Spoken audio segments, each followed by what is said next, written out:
乡亲啊，对抗这个新冠病毒有一项上盖新的研究，讲这个香蕉、葡萄、茶米甲红酒所含的大凝酸，会当来压制掉新冠病毒。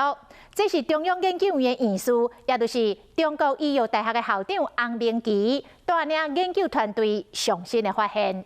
讲这个新冠病毒的感染有2种关键加速的活性，大凝酸会当甲因压制。避免病毒复制进入到人体细胞，这个研究成果马来登上到国际期刊。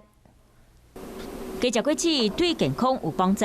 中国医药大学研究发现，香蕉、葡萄草莓内底单宁酸会当控制新冠病毒，抑制冠状病毒的主要蛋白酶。那么这个冠状病毒即使在细胞里面，它也就是单超一个，